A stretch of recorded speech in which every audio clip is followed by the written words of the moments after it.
Yang saya hormati Bapak Kepala Dinas Perpustakaan dan Arsip Daerah Kabupaten Nias Barat.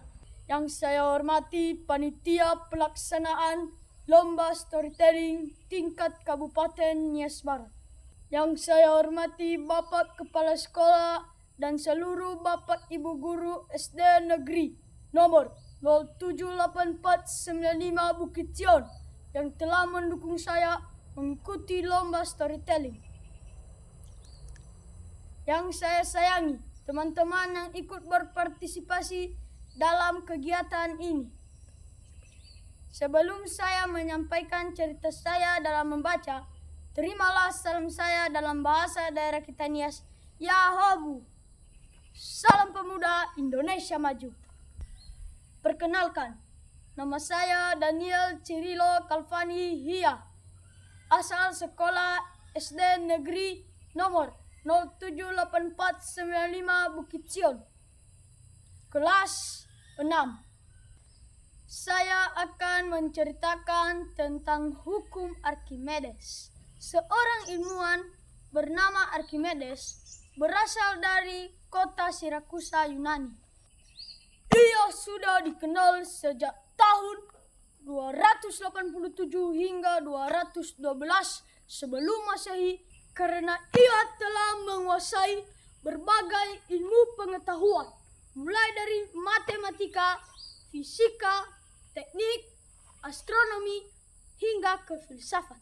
Archimedes semakin terkenal sejak ia cetuskan hukum Archimedes.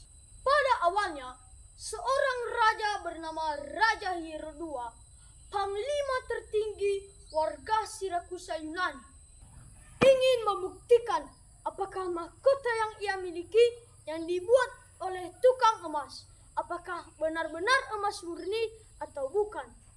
Raja Hero II memberikan pengumuman kepada para ilmuwan siapa yang bisa membuktikan apakah mahkota yang ia miliki benar-benar emas murni atau bukan. Para ilmuwan melakukan penelitian, salah satunya adalah Archimedes.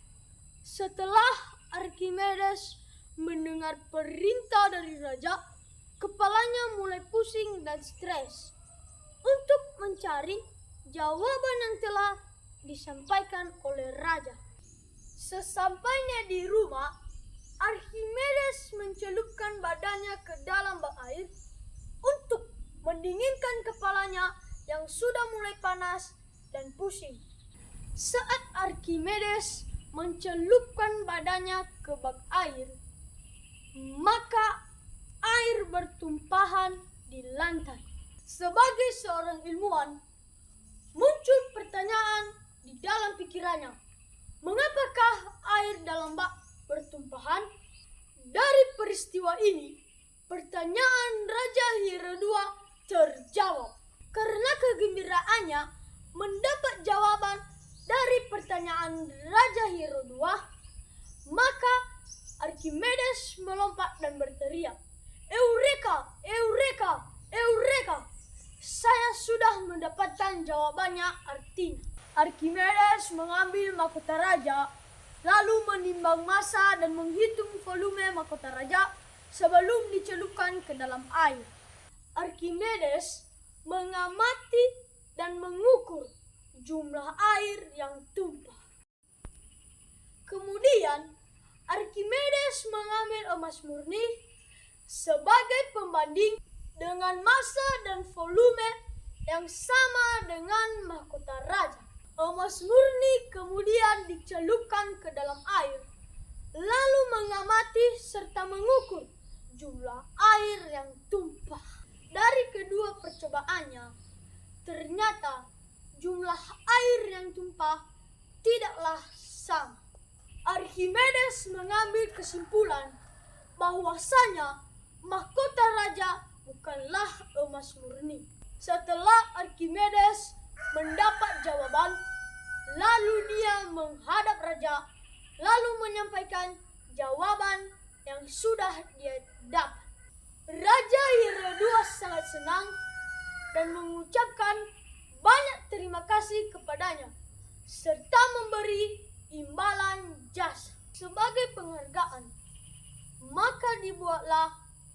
Archimedes, supaya sampai kapanpun Archimedes tetap diingat. Hukum Archimedes berbunyi, suatu benda atau zat yang dimasukkan sebagian atau seluruhnya akan mengalami gaya ke atas yang besarnya sama dengan massa zat cair yang dipindahkan oleh benda tersebut. Berdasarkan hukum Archimedes, ada 3 keadaan ketika suatu benda dimasukkan ke dalam zat cair, yaitu tenggelam, mengapung, dan melayang. 1. Benda tenggelam artinya massa jenis zat cair lebih kecil dibanding massa jenis zat benda. Contohnya, batu yang kita masukkan ke dalam air akan tenggelam. 2. Benda mengapung artinya massa jenis zat cair lebih besar dibanding massa jenis zat benda. Contohnya, styrofoam yang kita masukkan ke dalam air akan mengapung. 3.